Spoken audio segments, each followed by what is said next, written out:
Fakoya-Smith here, aka Ajala Nene of the Noah, and we have someone here who I will say I learned how to do this virtual summit from her. So her name is Bailey. Hi, Bailey. How are you?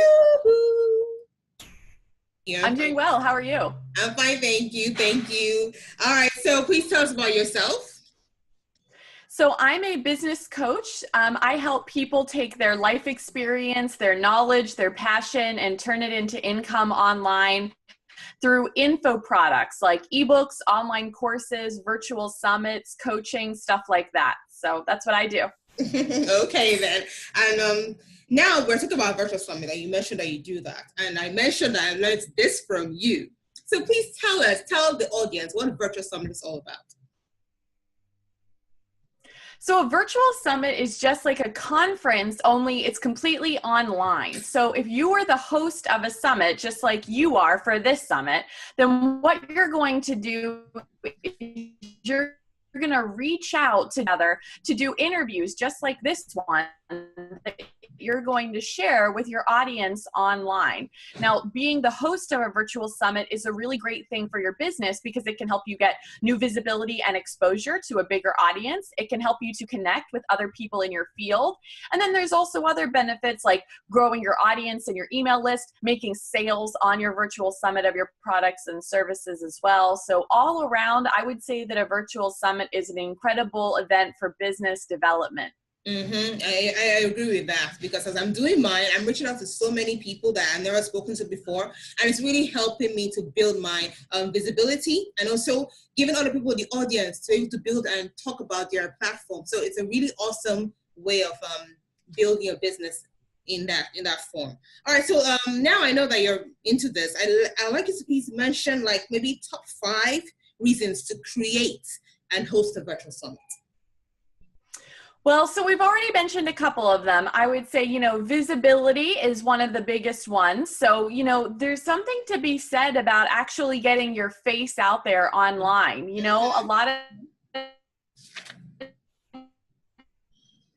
times when we're same effect as doing video where people can actually learn what you sound like, hear a little bit more what you're about. I think they say something like a minute of video is worth a million words or something like that, because people really get to understand you. So that brings new opportunities. Just because you are doing this summit now, people are going to see you and they're going to reach out to you and say, I'd like to do business with you. Let's talk about ways that we could potentially work together. Every time I do my summit, people are saying, hi, I want to be your client. I want to interview you. I want to write an article about you. And so that exposure expands then past the summit into other things. Of course, those relationships that you're building with the guest speakers on your summit are truly valuable, because you don't just do an interview on the summit, you'll do other things afterwards. You'll say, hey, that summit interview was great. Now would you like to be on my podcast? Or could we do a joint webinar together? Or could we do some sort of business partnership? And then, of course, you're going to be growing your own audience. So anytime that you do a summit like this, the idea is that your guest speakers are going to help you promote it. So people from their audience are going to become members of you. So growing your email list and growing your audience is huge, because then you can also begin to sell to those people after the summit is over. You can nurture them, you can educate them about what you do and sell them products or services down the road. Of course, there's also the possible money that you could make on the summit itself. So selling your all access pass or selling additional products and services to people as they're coming into the summit is really fantastic. There's so many awesome reasons why you should do a summit, but those are just some of the main ones. All right, thank you so much for mentioning those ones. They're actually very key, and I'm sure our audience have gotten a thing or two that's going to help them and encourage them to do a virtual summit. Okay, so the next question is, I know one of the things I learned from your blog was the step-by-step processes you need to do to start your virtual summit. So please, can you give us the step-by-step processes to host a successful virtual summit? Sure. Well, I have a 12-step process for hosting a summit, even if you've never done one before. So It basically takes about 90 days, which is about 3 months. And so these 12 steps are divided into 3 phases, where every phase is a month. So phase number 1 is all about planning. So your virtual summit, yeah, it's online, but it's still a conference. You still need to organize it. So you still need to know the dates of your event. What's the name of your event? You know, what's the website where your event is going to be hosted at online? You need to figure out those logistics first. And then after you figure out those logistics, then you're going to dive into the content, which means what are you going to talk about on your summit? So I recommend doing what I call themed days, where maybe your summit is 3 days long, then you have a theme on day 1, a theme on day 2, and a theme on day 3 to really help you organize what you're talking about each day. And planning out that content is really going to help you then decide what speakers you want to invite to be a part of your event. So a lot of people make the mistake of going immediately from planning their logistics to inviting speakers. But the problem is that if you're just inviting anybody to be on your event, you might have a lot of speakers talking about the exact same topic. And that gets really boring and repetitive for the people who are watching. So what's better is if you decide on maybe, 20 unique topics, and then you invite one speaker to speak on every single topic. So planning out your content first is going to be better, because that'll help you figure out who you need to invite. So then you're going to be, towards the end of phase 1, you're going to be inviting all of those speakers to come and participate.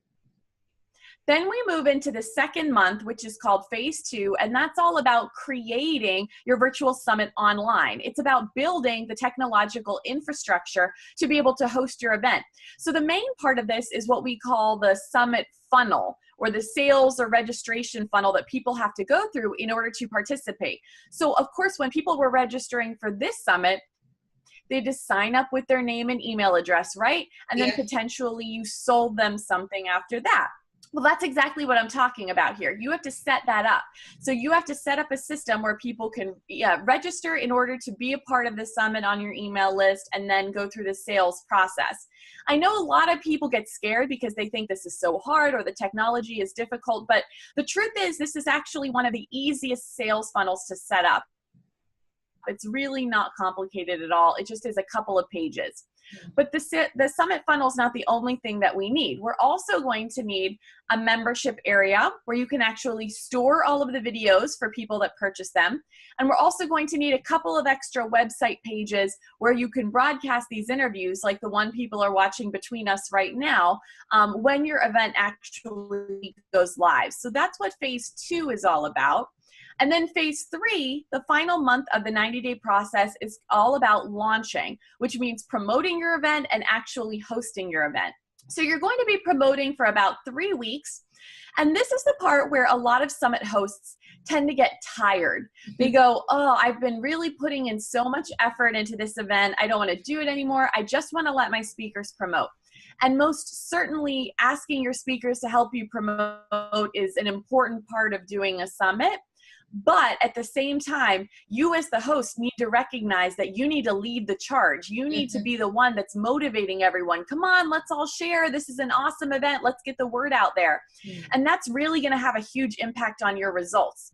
And so then what you're going to do at the end of phase 3 is you're going to actually launch the summit with time online for people who have registered to watch. And then you're going to take those videos down when the event is over.